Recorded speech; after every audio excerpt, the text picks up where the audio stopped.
सुप्रभात प्रिय विद्यार्थियों। आज हम अपनी कक्षा में बाल महाभारत कथा के पाठ 7 कर्ण का अध्ययन करेंगे। कर्ण के बारे में हम पिछले अध्याय में भी पढ़ चुके हैं कि कर्ण जो थे वो सूर्य के सहयोग से उन्होंने जन्म लिया था और कुंती ने ही सूर्य के समान तेजस्वी और सुंदर बालक को जन्म दिया था। जन्मजात कवच और कुंडलों से शोभित यही बालक आगे चलकर शस्त्रधारियों में श्रेष्ठ कर्ण के नाम से विख्यात हुआ था। लेकिन जो कुंती है उसने लोक निंदा का उसे डर था। लोक निंदा के कारण उसने इस बच्चे को अर्थात कर्ण को एक पेटी में बड़ी सावधानी के साथ बंद करके गंगा की धारा में बहा दिया था और आगे चलकर अधिरथ नाम के एक सारथी के द्वारा कर्ण का पालन पोषण हुआ था। तो ये सूर्यपुत्र कर्ण जो है इस तरह एक सारथी के घर पलने लगे थे। तो ये तो हमने पिछले अध्याय में पढ़ा था। आज हम कर्ण के बारे में विस्तृत जानकारी प्राप्त करेंगे इस पाठ के अंतर्गत। बच्चों, हम ये जो पाठ है ऑनलाइन कक्षा में भी पढ़ चुके हैं अपनी ऑनलाइन क्लास में, लेकिन यह है कि नेटवर्क प्रॉब्लम के कारण कुछ बच्चों को पाठ समझ में आया, कुछ को नहीं आया। तो इसीलिए मैं जो है इस पाठ को दोबारा से इस वीडियो के माध्यम से आपको भेज रही हूँ ताकि आप इस पाठ को अच्छे से समझ सकें। चलिए शुरू करते हैं पाठ 7 कर्ण। कर्ण इस पाठ में हम जो है पहले पढ़ेंगे कि जब कौरव और पांडव शिक्षा प्राप्त कर लेते हैं तो उसके बाद एक समारोह का आयोजन किया जाता है। उस आयोजन के बारे में पढ़ेंगे। फिर उसमें जो है कर्ण आता है और कर्ण अर्जुन को चुनौती देता है युद्ध में लड़ने के लिए। और उसके बाद कृपाचार्य द्वारा ये बात कही जाती है कि जो द्वंद्व है, युद्ध जो है वो बराबरी वालों में होती है। तो ये बात सुनकर दुर्योधन जो है वो भीष्म पितामह भीष्म और राजा धृतराष्ट्र की आज्ञा से कर्ण को अंग्रेज का राजा बना देता है। उसके बाद रंगभूमि में अधिरथ के आने पर जब कर्ण उन्हें प्रणाम करता है तो भीम जो है कर्ण के मजाक उड़ाता है और उसके बाद कर्ण और इंद्र की कथा का वर्णन किया गया है तथा लास्ट में कहानी के अंत में कर्ण और परशुराम जी की कथा का वर्णन तथा उनके द्वारा दिए गए शाप के बारे में बताया गया है। तो चलिए पाठ 7 कर्ण शुरू करते हैं। कौरवों और पांडवों ने पहले कृपाचार्य से और बाद में द्रोणाचार्य से अस्त्र शस्त्र की शिक्षा के बाद हस्तिनापुर में एक समारोह का आयोजन किया गया। जब उन्होंने कृपाचार्य और द्रोणाचार्य से की शिक्षा प्राप्त कर ली थी कौरवों और पांडवों ने, तो उसके बाद हस्तिनापुर में एक समारोह का आयोजन किया गया जिसमें सभी नगरवासी थे और अर्जुन ने धनुष विद्या में कमाल का खेल दिखाया था। ठीक है, तो जो अर्जुन थे वो वास्तव में बहुत ही एक श्रेष्ठ धनुधर थे। उनका कोई भी सानी नहीं था। पांडव पुत्र में भी अर्जुन का कोई सानी नहीं था, अर्थात कोई जोड़ नहीं था। उनके मुकाबले का कोई दूसरा धनुधर नहीं था। अर्जुन ने धनुष विद्या में कमाल का खेल दिखाया। अब उसकी जो अद्भुत चतुरता को देखकर जो सभी वहाँ पर दर्शक थे और राजवंश के सभी लोग उपस्थित थे वो हैरान हो गए। ये देखकर दुर्योधन, तो आपको पता ही है कि वो शुरू से अर्जुन से बहुत जलता था, पांडवों से उसको बहुत जलन होती थी, ईर्ष्या होती थी। तो अभी खेल हो ही रहा था तो इतने में रंगभूमि के द्वार पर एक तेजस्वी युवक अपनी मस्तानिक चाल से आकर अर्जुन के सामने खड़ा हो गया था। तो वह जो युवक था वो कौन था बच्चों? वो था अधिरथ पुत्र कर्ण। वो आया और उसने अर्जुन को ललकारा जिससे दर्शकों में खलबली मच गई। सब लोग हैरान हो गए कि अर्जुन जैसे श्रेष्ठ धनुधर को कौन ललकार सकता है। लेकिन जो दुर्योधन था वो बहुत खुश हुआ क्योंकि वह चाहता था कि अर्जुन का मुकाबला करने वाला कोई यहाँ पर आए।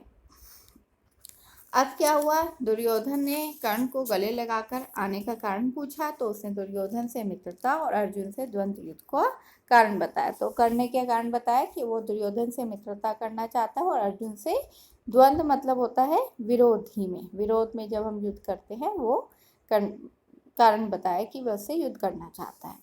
इस पर अर्जुन ने कर्ण से कहा कि जो बिना बुलाए, अब अर्जुन जो थे उन्होंने कहा कि जो बिना बुलाए सभा में आते हैं वे बिना पूछे बोलते हैं, वे निंदा के योग्य होते हैं। तो एकदम अर्जुन बोल पड़े। तो इतने में जो हुआ कि मतलब आपको बिना बुलाए नहीं आना चाहिए, वे निंदा के योग्य होते हैं, बुराई के योग्य होते हैं। यह सुनकर कर्ण ने कहा कि अर्जुन, यह उत्सव केवल तुम्हारे लिए नहीं मनाया जा रहा है, सभी प्रजाजन मतलब सभी जो प्रजा जो है पूरी प्रजा यहाँ पर बैठी है उसके सभी लोग इसमें भाग लेने का अधिकार रखते हैं। इसलिए व्यर्थ में ढींगे मत मारो और चलो तीरों से बात करते हैं। ठीक है, अब जो है कर्ण ने अर्जुन को चुनौती दी तो दर्शकों ने तालियां बजाई और दो दल बन गए। एक दल में अर्जुन को बढ़ावा देने वाले लोग थे और दूसरे में कर्ण को बढ़ावा देने वाले लोग थे। मतलब कर्ण को बढ़ावा दे रहे थे। अब कुंती भी वहीं थी, तो कुंती ये सब पहचान गई थी कि वो तो कर्ण है, वो तो मेरा बेटा है। तो यह देखकर वो लोग लज्जा के मारे मूर्छित होकर वहीं पर गिर पड़ी। तो जब उसकी ये हालत विदुर ने देखी तो उसने दासियों को बुलाया और उसे जो है चेत करवाया। चेत का मतलब होश में लाने का प्रयास किया। इसी बीच में क्या हुआ, कृपाचार्य भी उठ गए। जब अर्जुन और कर्ण जो है आमने सामने खड़े हो गए, द्वंद्व के लिए तैयार हो गए, तो कृपाचार्य ने कहा कि तुम किस राजकुल से हो, मतलब तुम किस घराने से हो, पहले अपना परिचय दो।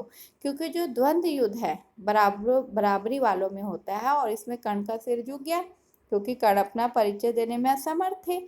तो अब दुर्योधन ये सब देख रहा था, तो कर्ण को देखकर दुर्योधन ने कहा कि अगर बराबरी की बात है तो मैं आज ही कर्ण को अंग देश का राजा बनाता हूँ। तो उसने ये कहकर तुरंत ही पितामह भीष्म और पिता धृतराष्ट्र से अनुमति लेकर वहीं रंगभूमि में राज्याभिषेक की सामग्री मंगवाई और कर्ण का राज्याभिषेक करके उसे अंग देश का राजा घोषित कर दिया। तो अब जब वो अपना परिचय अब अंग देश के राजा के रूप में देने लगा, तो अब अर्जुन और उसमें युद्ध हो सकता था।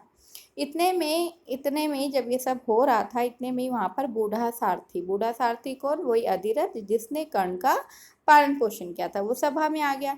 तो कर्ण ने एकदम उन्हें प्रणाम किया और उसने बेटा कहकर उसे गले लगा लिया अधिरथ ने। तो ये सब सभी देख रहे थे, लेकिन भीम ने क्या करा, एकदम हंसी उड़ाई और हंसते हुए कहा, सारथी के बेटे, धनुष छोड़कर हाथ में चाबुक लो और वही तुम्हें शोभा देगा। यह देखकर क्या हुआ, सभा में बहुत खलबली मच गई और सूरज डूबने वाला था। इसी कारण वो जो सभा है वो विसर्जित हो गई। विसर्जित मतलब स्थगित हो गई और ये घटना यहीं पर ही समाप्त हो गई। अब इसके बाद इसी पाठ में एक दूसरी कथा का वर्णन किया गया है कि इस घटना के बाद एक बार अंग नरेश कर्ण के पास इंद्र ने बूढ़े ब्राह्मण के वेश में आकर, मतलब वो बूढ़े ब्राह्मण के वेश में उसके पास आए, कर्ण के पास, और उसके जन्मजात कवच और कुंडलों की भिक्षा मांगी। इंद्र का डर था कि भावी युद्ध में, वो क्यों मांग रहा था भिक्षा उससे, इसलिए मांग रहा था बच्चों क्योंकि उसे डर था कि भावी युद्ध में, मतलब जो भविष्य में युद्ध होने वाला है महाभारत का, उसमें कर्ण की शक्ति से अर्जुन पर विपत्ति आ सकती है। ठीक है, भगवान तो सभी जानते थे। इसी कारण कर्ण की ताकत को कम करने की इच्छा से उन्होंने उससे भिक्षा में कर्ण के कवच और कुंडल दान में मांग लिए। कर्ण को सूर्यदेव ने पहले ही बता दिया था कि तुम्हें धोखा देने के लिए इंद्र जो है कोई चाल चलने वाला है और वो तुम धोखे से तुम्हारे कवच और कुंडल तुमसे ले लेगा। लेकिन जो कर्ण थे वो बहुत दानवीर थे, अगर कोई उनसे कुछ मांगता था तो वो मना नहीं करते थे। तो यही कारण जानते हुए भिखारी के वेश में इंद्र जो है उसे धोखा देने के लिए आ गए और उन्होंने कर्ण से उसके जन्मजात कवच और कुंडल मांग लिए। और इन जो कर्ण थे वो मना नहीं कर सकते थे क्योंकि वो दानवीर थे। तो इसीलिए उन्होंने उसे क्या करा, आराम से अपने इंद्र को कवच कुंडल दान में दे दिए। वह जानता था कि इंद्र जो है मुझसे धोखा कर रहा है, ब्राह्मण के रूप में इंद्र देवता ही हैं, लेकिन फिर भी कर्ण ने दे दिए। उसकी दानवीरता से प्रसन्न होकर इंद्र ने उससे वरदान मांगने को कहा। तो इस पर कर्ण ने इंद्र से शक्ति नामक शस्त्र मांगा। एक शक्ति नामक शस्त्र था जो शत्रुओं का संहार करने वाला है, इंद्र का ही शस्त्र था। वो उससे मांगा कि आप मुझे जो है अपना शक्ति नामक शस्त्र मुझे प्रदान करें। अब बड़ी प्रसन्नता के साथ अपना वह शस्त्र कर्ण को देते हुए देवराज ने कहा, युद्ध में तुम जिस किसी को लक्ष्य करके इसका प्रयोग करोगे वह अवश्य मारा जाएगा, लेकिन एक ही बार तुम इसका प्रयोग करोगे, यानी कि तुम्हारे जो शत्रु हैं को मारने के बाद ये जो शस्त्र है वो वापस मेरे पास ही आ जाएगा। अब ये कहकर जो है वहां से इंद्र चले गए, उसे शक्ति नामक शस्त्र देकर और कर्ण से उसके कवच और कुंडल लेकर। उसके बाद एक और घटना का वर्णन किया गया यहाँ पर कि एक बार परशुराम जी के पास ब्रह्मास्त्र सीखने गए थे कौन, कर्ण, और उन्होंने कर्ण को ब्राह्मण समझकर शिष्य बना लिया था और छल से कर्ण ने ब्रह्मास्त्र चलाना सीख लिया। अब क्या हुआ, एक दिन परशुराम कर्ण की जांग मतलब वही जांग पर पैरों पर सिर रखकर सो रहे थे, जहाँ पर हम सिर रखकर सो जाते हैं। इतने में काले भंवरे के काटने और जांग से लहू की धारा बहने पर भी कर्ण ने जांग को नहीं लाया। क्यों नहीं लाया, क्योंकि उसने सोचा कि अगर मैं अपनी टांग को हिलाऊंगा तो क्या होगा, मेरे गुरुदेव की नींद खुल जाएगी। तो उन्होंने अपनी जांग को हिलाया नहीं और जो खून है वो बहता रहा। जब खून से परशुराम की देह भीगी, यानी कि उसके शरीर पर जब उन्हें लगा कि खून कुछ आ रहा है मेरे शरीर पर, तो उन्होंने देखा कि ये तो खून है और ये तो कर्ण का खून बह रहा है। तो उनकी नींद खुली और उन्होंने कर्ण से पूछा कि सच बताओ तुम हो कौन। कर्ण ने कहा कि वह ब्राह्मण नहीं है। इस पर परशुराम को बहुत गुस्सा आया कि तुमने छल से, धोखे से, झूठ बोलकर मुझसे शिक्षा ग्रहण की है, क्योंकि तुम्हें पता था कि मैं तुम्हें शिक्षा नहीं दूंगा। तो तुमने अपने गुरु को धोखा दिया, इसलिए जो विद्या तुमने मुझसे सीखी है वे अंत समय में तुम भूल जाओगे, यानी कि जब तुम्हारा मृत्यु का समय आएगा तुम इस विद्या को भूल जाओगे और रण क्षेत्र में अर्थात युद्ध के क्षेत्र में तुम्हारे रथ का पहिया पृथ्वी में धंस जाएगा।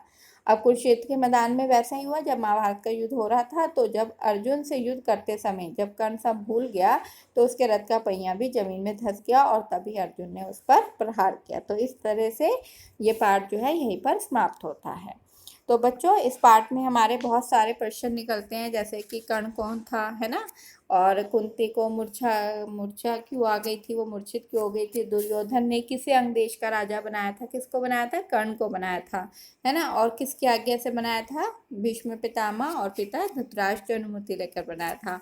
और कौरवों और पांडवों ने किससे शिक्षा प्राप्त की थी, कौरवों पांडवों ने पहले कृपाचार्य से और फिर गुरु द्रोणाचार्य से शिक्षा प्राप्त की थी। और कि इंद्र ने किसका वेश धारण किया था, बूढ़े ब्राह्मण का। बूढ़े ब्राह्मण का वेश धारण करके